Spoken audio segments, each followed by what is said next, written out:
नमस्कार, आप देख रहे हैं न्यूज भारतवर्ष। मैं आपके साथ बिट्टू गिरी। आज पटना के कासा पिकोला स्थित सीमा समृद्धि आई जो निर्भया कांड की अधिवक्ता रही थी और पटना में आते ही वो महिला मोर्चा के साथ मिली और क्या बात कुछ कर रही हैं प्रेस के साथ, चलिए बात करते हैं। ये है कि जब इंसान ठान लेता है तो कुछ भी इम्पॉसिबल नहीं है। हमारे देश की बेटियां अंतरिक्ष में तक पहुंची हैं और मुझे निर्भया के लिए लड़ाई सिर्फ ज़मीन पर लड़नी थी और उसको मैंने पूरे शिद्दत के साथ लड़ा। निर्भया केस में जो डिफेंस के लॉयर थे, उन्होंने पूरी कोशिश कर ली उनको बचाने की। लॉ की जो टेक्निकलिटी थी उसको मैंने बहुत बारीकी से पढ़ा। ये मेरी ज़िंदगी का पहला केस था। मैं आईएएस की तैयारी कर रही थी, दिल्ली मुखर्जी नगर में रहती थी, लेकिन बड़े मैंने सीनियर वकीलों को इस केस में परास्त किया है। आपको मैं पहले ही बता चुकी हूँ कि कौन कौन लोग थे, लेकिन फ़र्क नहीं पड़ता मुझे इस चीज़ से कि कौन सीनियर है कौन जूनियर। सम्मान मैं उनका करती हूँ, लेकिन प्रोफेशनली अगर हम उनसे ज़्यादा एक्टिव हैं, हमारे पास नॉलेज है, हमारे पास एनालिटिकल अप्रोच है, तो निर्भया जैसे केस में जो 4 दरिंदे उनको फांसी का फंदा भी मिला ही आखिरी में। मैम बोली कि 8 साल कोई अगर जेल में रहता है तो उसको फांसी नहीं पड़ता। जी, इसमें 7 साल तो आप केस 7 साल 3 महीने हो चुके थे। फिर भी आपने केस देखिए, मैं ये टेक्निकल पॉइंट है, इस पे मैं थोड़ा सा बताती हूँ आपको कि क्या है। सुप्रीम कोर्ट की ही रूलिंग है कि अगर कोई भी अपराधी जिसको फांसी की सज़ा दी गई है वो अगर 8 साल से ज़्यादा जेल में है तो वो सुप्रीम कोर्ट में पिटीशन लगाएगा कि हमें इन लोगों ने, सरकार ने जेल में भी रखा, अब हमें फांसी भी दे, तो ये डबल सज़ा है। और ऐसा कई एक केस में भी हुआ है,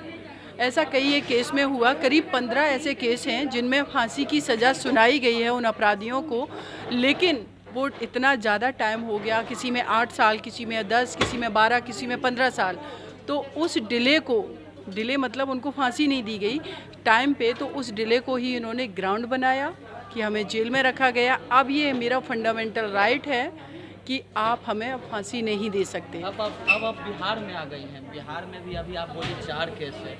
अगर ये जितने भी बैठे हुए हैं आपसे अपील करती हैं कि मेरा केस शायद आप लड़िए, नहीं, क्या बताइएगा? देखिए, उन लोगों को जो महिला विकास मंच के माध्यम से मेरे पास केस आए हैं उन केसेस को मैं देखूंगी, इनके सहयोग से ही जो भी होगा मैं उनकी सहायता करूंगी।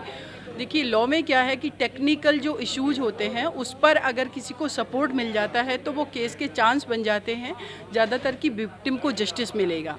लेकिन एक और सबसे बड़ा सच ये है कि जब भी कोई क्राइम होता है तो जो 24 आवर्स 48 डेज आवर्स के अंदर में, चाहे वो मेडिकल रिपोर्ट हो, एफआईआर हो, आई विटनेस हो, या इन सारे या बहुत सारे डाइंग डिक्लेरेशन होते, कभी कभी बच्चे की डेथ हो जाती है, उसका स्टेटमेंट नहीं आ पाता, उसकी डेथ हो, तो ये शुरू के 2-3 दिन बहुत इंपॉर्टेंट होते हैं किसी भी केस में। बिहार के लोगों को अगर आपके पास आपको आए केस लड़ने के लिए आपको दे, तो क्या आप उनका केस हैंडल कीजिए? बिल्कुल करूँगी। देखिए, बिहार से मेरा एक रिश्ता भी है, अब तो महिला विकास मंच से भी मेरा एक रिश्ता हो गया है और बीना जी की पूरी टीम से बिहार में मेरा एक रिश्ता है, क्योंकि मैं बिहार की बहू हूँ। बहू के नाते मेरी ये रिस्पॉन्सिबिलिटी है कि बिहार की भी 49% आबादी, अगर उनको समस्या है, उनके केसेस हैं, तो मैं पूरी रूप से उनको इंश्योर करूँ कि उनको मैं जस्टिस दिलाऊंगी। और महिला विकास मंच के साथ जो भी हो सकेगा कि अवेयरनेस फैलाना लोगों में, तो वो मैं करूँगी। जी, शुक्रिया। जैसा कि इनको कहना है, साफ तौर पे 7 साल 3 महीने के कड़ी मशक्क़त के बाद जीत मिली थी और इनका साफ तौर से कहना है कि किसी की बेटियां हों, कहीं की बेटियां हों, हम न्यायिक जांच के लिए आवाज़ उठाते रहेंगे और किसी को भी समस्या हो तो हमसे संपर्क करें। आज विकास महिला मंच के द्वारा इन्होंने बोला भी है कि बिहार में अगर कहीं भी कुछ होता है लड़कियों के साथ, न्यायिक जाँच नहीं मिलता है, तो मैं बेशक उनका केस लड़ूंगी। आप ऐसे ही तमाम खबरों के साथ देखते रहे न्यूज़ भारतवर्ष। मैं बिट्टू गिरी, पटना।